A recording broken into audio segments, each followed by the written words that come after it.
Under the light.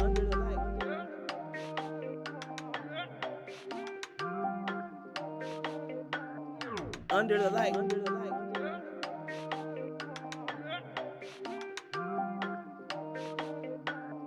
Under the light.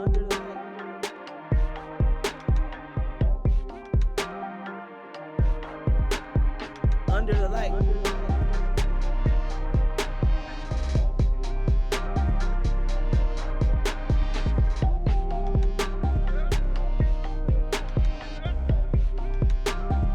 Under the light. Good evening, everyone. My name is Verna Reed. I am with Pastor Bethany, and this is Under the Light. This evening, we're going to have some conversation on resting and physically resting. What does it mean to rest and physically resting? I've taken probably like maybe about 24 hours to just kind of pray and ponder over some questions that may not only interest me, but I think would interest other people. Yeah. You know, when it comes to resting, taking rest, and being physically rested. Yeah. And one of the first things I thought about was Jesus in Matthew 11:28. Jesus said, I will give you rest. Yeah. So based on that passage of scripture, come unto me, all you that labor and heavy laden. I will give you rest. Take your yoke upon me and learn of me. Right. All right, and I'll give you rest. So is rest a gift? Right. That's a good question, because he says, I will give you rest. Mm-hmm. But he also has a couple instructions for us in that passage as well. First, he says, come to me. Yes. Right? So we have to take action and we have to come to him. Right? And That's then he also very talks important. about this yoke. Take my yoke upon you. And when you think about what a yoke is, you know, it was yoking two oxen together so that they could work together. So there's actually work that's being done. You're taking a yoke upon you, yoking yourself to Jesus. And he says, you know, my burden is light. Right. You know, so, but he says, when you do this, when you come to him, when you yoke yourself together with him, when you connect with him to do your work, then he gives us the gift of rest. But it's something that's, you know, we are an active participant in that. Mm-hmm. And it's a gift like many gifts that he offers. It's a gift that we have to take. Like we have to choose to receive it. Yes. You know, so we could choose to ignore it. Right. We could choose to just keep going and going and going and never stop and constantly working, or we could connect with him and take this rest upon us and learn how to walk in it. Yeah, that's very good. Very good. And I think about too, if you've gotten to a place in your life where you just can't find rest, and then you begin to follow that passage of scripture and really enter into rest, and you'll see that it is a gift. It is a gift. It definitely is a gift. Yeah, that's good. Thank you. Another question I thought about, is rest for your souls, as mentioned in scripture, that same passage, Matthew the 11th chapter.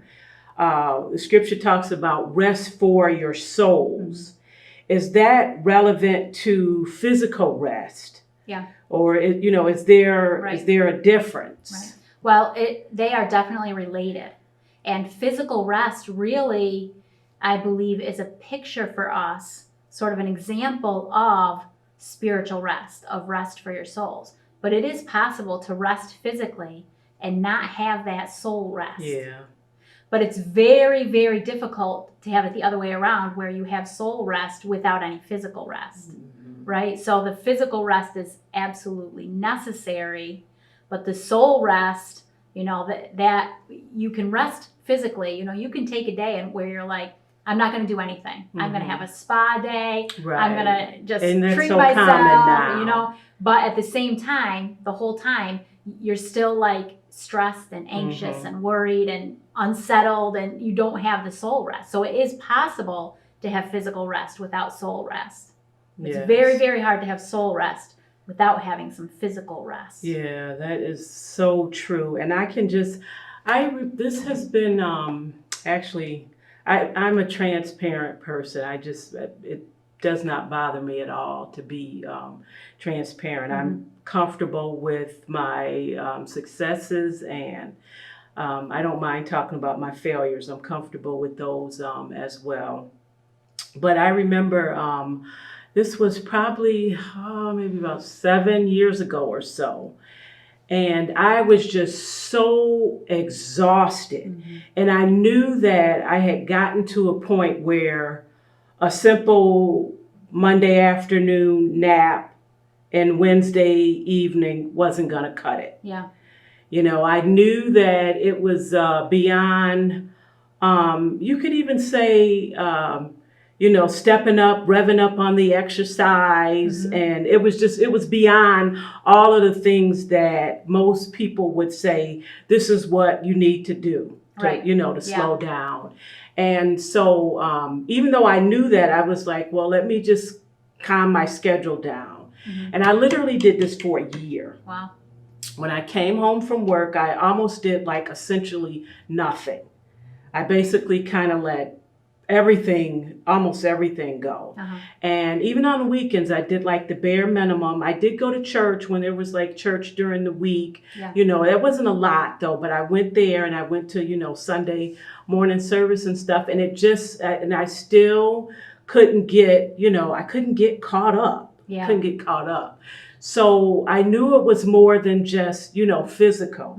And then I began to examine, well, what is it in your thinking that is just draining you? Because I would be tired and wired. So I was tired enough to feel like I could go to sleep, but I couldn't go to sleep. So I'm getting to that rest for your souls. Right. And when I really began to press into what the scriptures were saying and really deal with,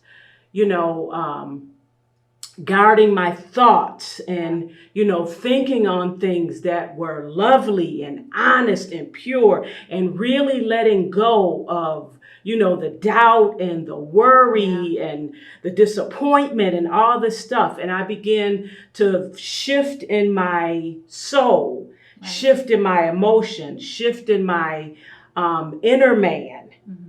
And then as I began to shift there and feel energized, then my physical man began to shift and feel energized.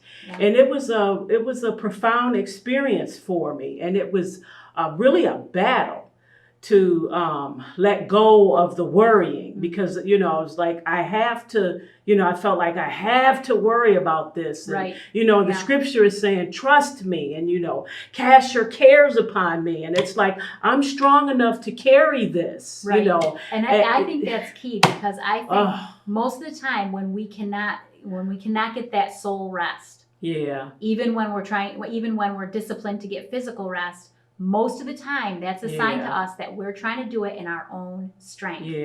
So we're putting the burden on ourselves. And we're not relying on God. We're not depending on Him. We're not trusting Him. So that's a really good clue to let you know, your trust is in yourself and not in Him. And that's exactly where it was. It was like, I'm going to carry this. I have to carry it. Nobody understands but me. I have to carry this. I have to handle. And as I began to really, implement what the scripture was saying, even though I didn't fully agree at times, because I felt like I had to carry this. It's so important, and my soul began to enter into rest, and then the body followed. And then I saw where this is a gift, and it's a precious, beautiful, wonderful, gift. Amen to that. It really is. It really is. And I remember for me, I think we all kind of have to come to that point in our lives where we have to really become introspective and evaluate and like I am not resting and something needs to change. Like we hit this sort of catastrophe, you know, in our life, and if we haven't been there yet, it's coming down the road unless we really get this principle of rest. And for me, it was after our second child was born, and you know, I was training for a triathlon, and I had Libby was a preschooler and Zach was a toddler, and I was like going all the time. And then on Sundays, Dan would be home. You know, he usually works 6 days a week. So on Sundays, you know, that's our family day, and he would be home, and I would be like, all right, what can I catch up on while he's home?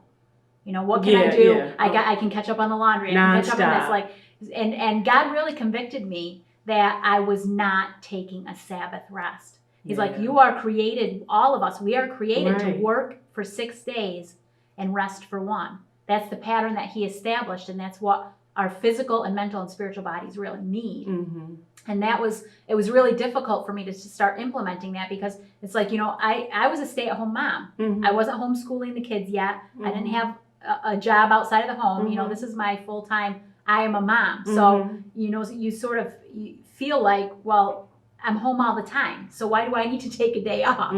But when you're constantly going, you know, we need that no matter what. We need to have that time of rest and recuperation. Let things go for a day and trust that in 6 days you'll be able to take care of what needs to get taken care of. And it made a huge difference in my own heart and the peace that I had, and being able to even function and be a good mom instead of being, you know, frustrated and angry and snippy and which comes with it when you on that note, what happens to us in fatigue and burnout? Oh my goodness. What are some of the things, you know, that can happen?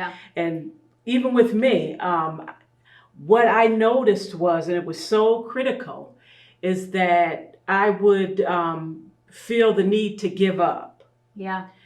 In areas where I really didn't need to give up in, I just needed the rest. And this is all, you know, hindsight. And when I look back, it was like, well, you know, there were some things that I was going to walk away from. And it was only because it wasn't that the situation was so overpowering, but my head was so cluttered. You know, my heart was so cluttered.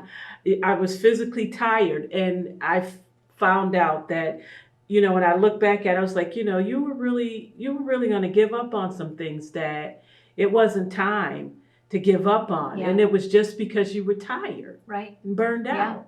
So this is something I've been looking into, because I'm going to be preaching on physical rest this weekend, tomorrow actually, and I decided I'm just going to do a search and see how does stress affect us, right? How does, if we don't have rest and we have this chronic stress in our lives, how does this affect us? And it's amazing. Like, if you just go into your internet browser and search effects of stress, and the list that you come up with, because it affects everything. It affects your mental health. It affects your physical body, your heart, your it affects your skin. You can lose hair.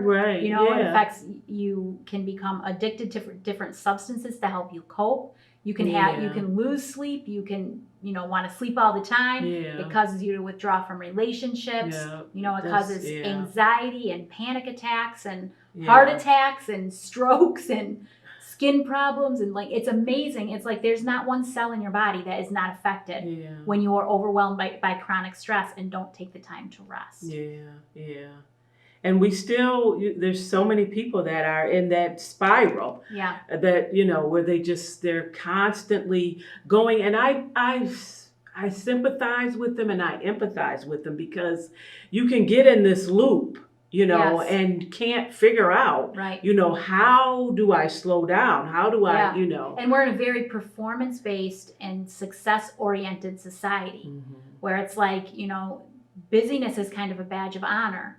You know, and success and accomplishment and performance, you know, that's how we find value. That's what we sort of honor in each other. And it feeds into this chronically stressed, chronically ill lifestyle that we have. And a lot of times we don't even recognize it because it's just the norm for us. Mhm. This is what people do, right? Yeah. We're just busy all the time. Yeah, We just, I know. overcomplicate our lives, overpack our schedules, Yeah. overdo. Even our vacations are work. We Yeah, I come know home and it. I need know. to take a nap after our I vacation. know We're it. exhausted. I know. Now let me ask you something. Can you say no? I have met people that literally cannot say no when they need Yeah. to. I you know? have had to learn how to say no. Yeah, I have too. And I think we all have to. It's something you have to learn I how know. to do. And I say know sometimes the most loving thing to say is, I can't do that. I know it. I can't do that. I know, and that was hard for me too. But I have gotten to that point where I can say no now. Yeah. Like even I'm on vacation this week from work, and I have like my list of things to do. Yep. And I'm determined to like get through my list. So yesterday, I had some things to drop off at the Salvation Army, and I was on schedule. I had a list that I was going through, and I had a time frame as well. It wasn't going to take me all day. So Bernie said, "Well, are you going to the Salvation Army? Are you on your way there now?" I was like, "Yep, I'm on my way there now. I'm out the door." And he was like, going to start putting some things together in the bag. I said, "The deadline is now. I'm out the door." He's like, "You can't wait, like a few minutes." He wants to like pack a bag. Right. It's like, no, I had to say, no, I cannot. I'm on my schedule, Right. So I had this conversation with my kids a few months ago. They wanted to do something, and I said no. And so they kind of start nagging like, well, why? You don't have anything going on right now. You could make it. We could do it between. And I was like, you know what? Sometimes I just have to say no because I just don't want to do it. It's just more than I want to take on. I don't want to do the extra driving, and I just don't want to do it. And that's hard for them to hear sometimes. And I want to make them happy. I want to do as much as I can for them. But I also want to give them the example of like, sometimes it's best to just relax and do nothing. Sometimes it's best to just say no for no reason and just stay home and recuperate. Yeah, that's so important. Yeah. That's so important. And before we get close to, wrapping things up, another scripture I thought about was in Isaiah, which it says, even the youth will become exhausted and the young men will give up. But those who wait on the Lord will find new strength. So this is not just, resting is not just something for, 40 and up. Right. Yeah. But our young people are dealing with issues and struggles now. Mm-hmm. Yeah, definitely. Definitely. This is it. And the thing is, I think especially when we're young, we have this sort of feeling of like, I can do anything. Yeah. Like I am invincible, right? I can go and go and go, and it's not going to affect me. I can eat whatever I want, and it's not going to affect me. I can just, we take on so much, and we just feel this. We have the strength of being young. I remember those days long ago. The strength of being young. But what we don't see is, we're headed straight for a brick wall. Yeah.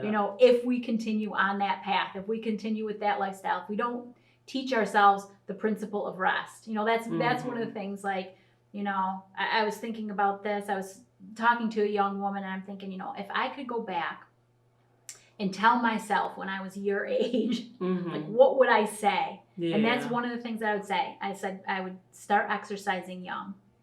I would start eating healthy young. Yeah. And I would make sure to rest. Those are the things that I think are really important to develop those principles in your life before you feel like you need them, before you have that crash into a brick wall moment. Yeah, that's good. I would tell myself those same things because I didn't do any of them. Yeah. But I would. So, but we have the opportunity to, share it with our children and, to the generation after us, share those things. So it's very good. Just very quickly, some of the benefits of rest. What about you in your own personal life? So I think one of the biggest benefits is we actually become more productive. We can get more done when we really acknowledge and practice this principle of rest. We were talking about this earlier about how it's sort of similar to the principle of tithing, where you feel like if I keep 100% of my money, Mhm. it'll go farther Mhm. than if I only keep 90% and give 10% away, Mhm. right? So that's our sort of mentality. We can Mhm. kind of feel that way when it comes to rest too. Like if I just keep going all the time, I can accomplish so much Right, more right. than if I take a day and do nothing. Then I'm Mhm. going to lose that time. But actually, it's not true. Actually, Right. we get more done, and you know we're Yeah, I clearer, we're mentally clearer, we have more energy, and the time that we do have is so much more fruitful and so much more productive. Mhm. So just you know in that kind of real that kind of basic practical level, Mhm. it's the same. You know when people are training, when people are in physical training for running or for some sort of sport or anything. I remember I was taking running classes at the Y, and Mhm. every single week the trainer would say the same thing. Our coach would say the same thing. You can run up to 6 days a week. Right. He said every single week you make sure to take one day off, and you will perform better. You will get better faster because your body needs that time to heal and to recuperate. So he's like, I don't care what you're training for. You make sure you take at least one day off a week to rest and do nothing, to recover and recuperate. And that's just a good principle to live by in our lives. Yeah. I noticed that I'm happier. I mean, Yeah. it's just like, oh my gosh, I feel so good. I feel great. You know, it makes me happy. Yeah. Yep. It really does. It makes me happy. Yeah. And that's been one of the biggest bonuses for me. Of course, Yeah. you're healthier as Right. well. Yes. Yeah. Um, And what a blessing to your family when you're a Mhm. happier person, when you're a less stressed out person, then you're a better mom, you're a better wife, you're a better friend, you're a better coworker. Yeah, that's Mhm. true. So what do you say about the people who won't do anything because they want to stay safe and rest? Now I know people like that Yes. too. Yeah. Listen. So This is the example God gave for us. Work 6 days, rest for 1. So you should be working 6 times as much as you're resting. I know. You should be working 6 times as much as you're resting. Yeah. You do need that day of rest. But, Yeah. you know, like just run training, you're like, well, okay, if I take 1 day off a week, I'll be better. So while I'll take 7 days off a week, then I'll be great. Yeah. No, I'm sorry. Yeah. No, we need to work. We need to work. We need to mostly work. Yeah. But we can't Exactly. all work. Right. We've got to make sure to have that, slice out that time to rest. Excellent. Very good. Looking forward to Sunday. You want to just close you. us out? And Yeah, sure. Yeah. So I'm going to be preaching tomorrow morning, 10 a.m. on physical rest. And we'd love to have you join us. You can join us in person or you can tune in online, and we'll see you tomorrow. Excellent. Thank you. Thank you Yes. so much. Yep. God bless. Under the light. Under the light.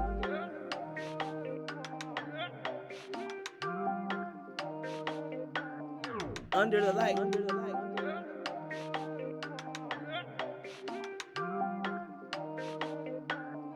Under the light. Under the light.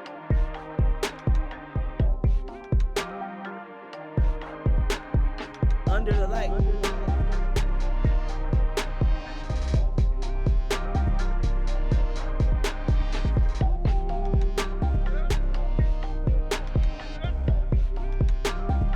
Under the light.